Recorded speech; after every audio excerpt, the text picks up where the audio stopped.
Woi. Kembali bertemu dengan saya Andri Topo.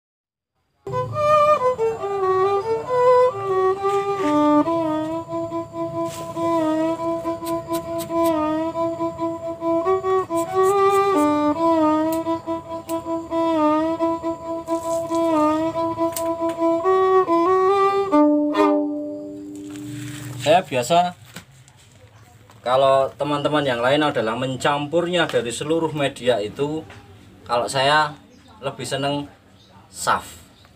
Jadi lapisan yang bawah ini saya kasih media tanah ini, supaya ketika nanti disiram itu masih ada endapan nutrisi yang tersimpan di dalam tanah ini tadi, di dalam pasir sungai tadi.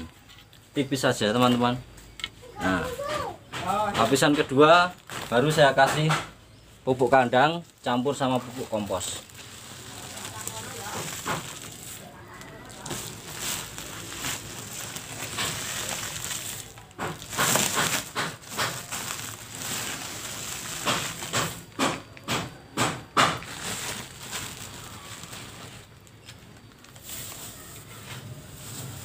Kita campur di sini. Kenapa kok harus di-SAF? Karena siapa tahu pupuk ini belum terfermentasi secara sempurna, maka tidak langsung mengenai akar si pohon tersebut, masih ada lapisan di atasnya. Jadi selanjutnya kita kasih pasir malang.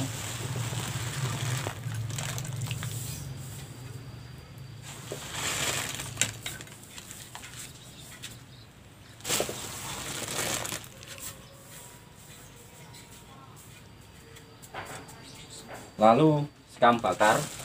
Kenapa kok sekam bakar di atas? Karena dia kan sifatnya penetral, biar nanti tanah itu akar itu racun-racunnya terserap dulu oleh arang ini.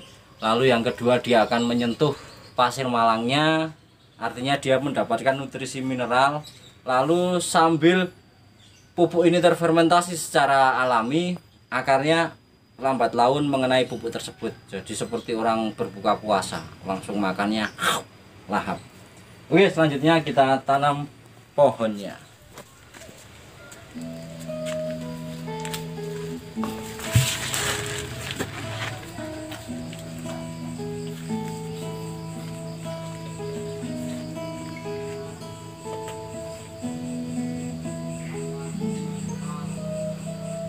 Jangan lupa sampai salah menentukan tampak depannya. Perlu pemotongan lagi.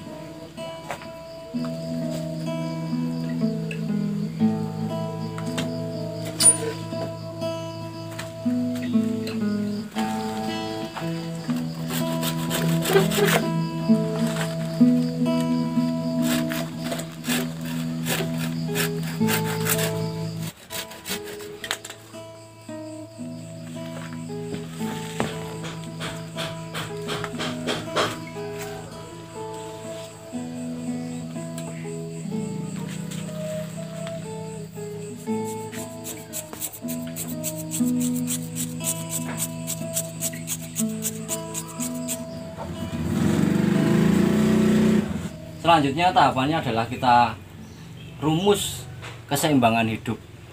Ketika akar kita potong, maka atas juga kita kurangi, kita potong. Supaya gini, kalau manusia itu antara kebutuhan dan apa yang bisa kita lakukan, maksudnya antara kebutuhan dan modal itu seimbang. Kalau modalnya dikit ya usahanya dikit-dikit. Nanti kalau sudah kaya kita bisa beli rumah, beli kulkas, beli motor, mobil dan sebagainya. Ini pun sama, modalnya untuk hidup adalah akar. Kalau akarnya masih sedikit karena kita potong, maka kita kurangi beban hidupnya. Nanti setelah dia subur, dia akan perantingan lagi. Banyak tahapannya, yang pengurangan dulu, pengurangan atas baru naik ke pot. Itu tidak jadi persoalan karena tidak ada jeda waktu yang lama. Kecuali kalau habis dicabut beberapa hari baru ditanam, tentu rawan terhadap perantingannya. Biasanya banyak yang mati ranting, bahkan mati cabang. Ataupun sebaliknya, sudah dipotongi terus lama berhari-hari nggak ditanam itu juga akan kering. Jadi tahapan ini boleh dibolak-balik, potongin dulu baru dipot atau masuk pot dulu baru dipotongi. Nah, cuman sederhana sekali, ketika gerak dasar si pohon ini sudah kelihatan naik pot nggak apa-apa. Kalau belum kelihatan maka kita liatin dulu, kita buangin cabang-cabang yang tidak sesuai garis irama, baru kita akan ketemu repottingnya. Oke, sekarang kita akan kurangi.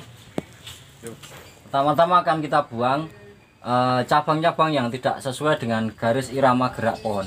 Ini tidak berfungsi, tidak sesuai dengan garis irama. Lalu kita cari lagi bagian sini masih bisa kita pakai. Nah, lalu untuk pemotongan, karena ini sudah sampai perantingan, maka kita akan melalui tahap pemotongan yang sangat rumit, tidak sekedar keras terus selesai, enggak. Misalnya seperti ini. Ini adalah ranting. Ya, kita perhatikan. Nah, nanti ketika tumbuh, kita menginginkan tumbuh ke kanan, ke kiri, ke atas, atau ke bawah, atau kemana. Nah, itu ditandai dengan titik tumbuh tunas baru. Titik tumbuh tunas baru di mana? Pada ketiak daun.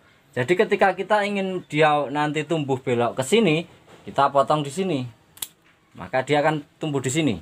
Kalau dia pengen tumbuh ke sana, kita potong di sini. Tentu titik tumbuhnya di sini akan ke sana.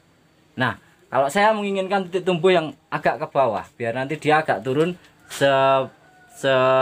segini lah, maka akan saya potong di sini. Seperti itu teman-teman. Daun kita berani pruning total. Ini pun sama, kita akan menuju ke depan, maka kita potong di sini. Ini sama teman-teman, ini sudah anatomis, besar terus mengecil, baru arah rantingnya yang perlu diperhatikan. Arah ranting kita pengen tumbuh ke mana? Misalnya saya pengen tumbuhnya ke sini, maka saya akan potong di sini. Seperti itu teman-teman ya. Jadi pemotongan ranting itu sudah mulai mengarahkan titik tumbuh nanti ketika ranting itu muncul. Jangan asal bras-bras. Maka ketika kita asal motong, nanti tumbuhnya ranting juga tabrak-tabrakan, saling menyilang, tidak nyaman untuk kita lihat.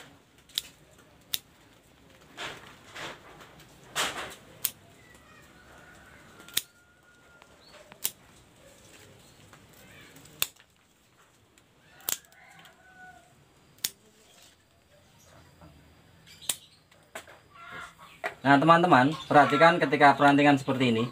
Ini nanti kalau tumbuh menjalarkan ke sini, sementara ini arahnya ke sini, maka ketika kita lihat dia ada gerakan menyilang. Ini sangat tidak enak. Maka kita menggunakan alat bantu berupa kawat untuk mengarahkan supaya cabangnya nanti tumbuh dewasa itu tetap sesuai alur gerak irama si pohon ini. Ini ada suatu gerakan monoton. Jadi dari sini melempeng ke sini, ini silindris. Maka kita pecah fokusnya untuk supaya menghabrur kesan ini dengan memelihara cabang di sini. Nah, cabang ini arahnya nanti ke depan. Maka kita gunakan alat bantu kawat untuk membuat dia arah tumbuhnya menjadi ke depan.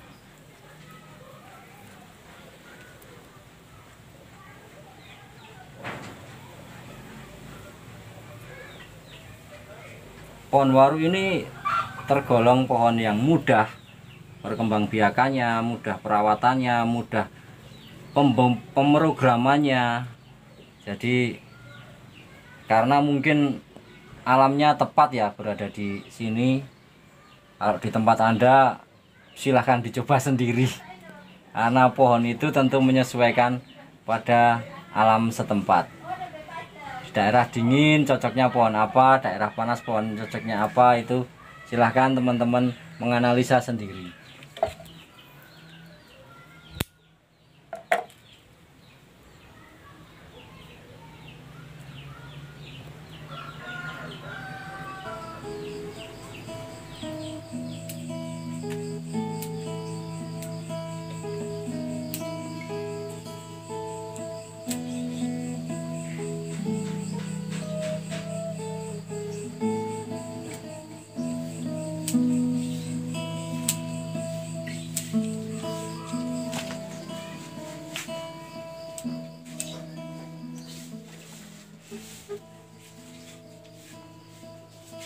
Oke, kita sudah melakukan pemruningan atau pemotongan daun supayanya satu untuk keseimbangan hidup pohon, yang kedua untuk lebih memperkecil daun.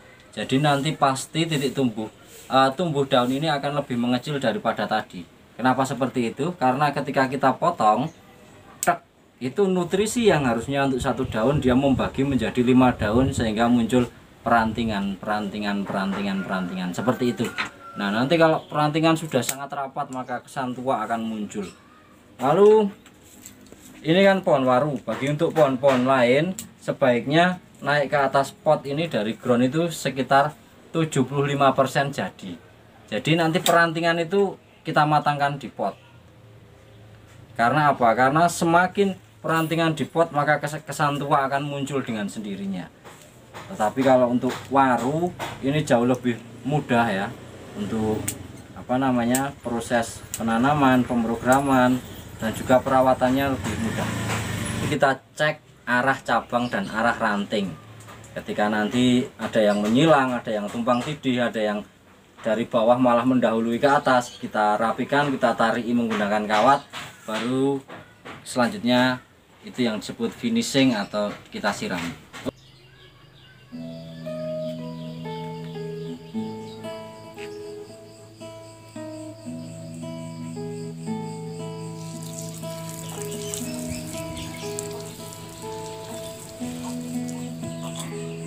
Bonsai sebaiknya bisa dilihat dari seluruh sudut, meskipun harus punya tampak depan atau harus punya wajah. Ini tampak belakang, ini tampak samping, dan ini tampak depannya. Nah, selanjutnya adalah proses perawatan. Kalau kemarin adalah penanaman, terus pembudidayaan, terus perawatan, pengembangan, terus pemrograman. Sekarang sudah masuk tahap perawatan, bagaimana kita merawat ranting supaya tidak mengering, bagaimana supaya tidak saling menindih, supaya tidak saling menyilang, supaya tidak saling berebut makanan, bagaimana pencahayaan dan lain sebagainya. Itu termasuk dalam kategori perawatan pohon bonsai. Jadi tidak hanya sekedar kolektor, kita punya duit banyak lalu bisa beli pohon yang mahal-mahal, yang bagus-bagus, tetapi kalau tidak bisa merawatnya akan sia-sia waktunya, sia-sia uangnya, bahkan sia-sia pohonnya, bisa nanti drop, bisa nanti mati seperti pohon di situ. Nah, itu dulu beli dari tempat kami itu, tetapi oleh kolektornya karena dia nggak tahu pohon maka dia menaruhnya di dalam ruangan, lupa atau mungkin dia terlalu asik menikmati di ruang kerjanya, ruang kantornya, sehingga pohon ini kurang sinar, terus drop, dibawa ke sini lagi. Pas saya angkat medianya sudah mengering, lama sekali mungkin dia lupa untuk menyiramnya karena dalam ruangan ketika disiram nanti airnya kemana-mana, maka pohon ini drop. Ini sedang saya rescue.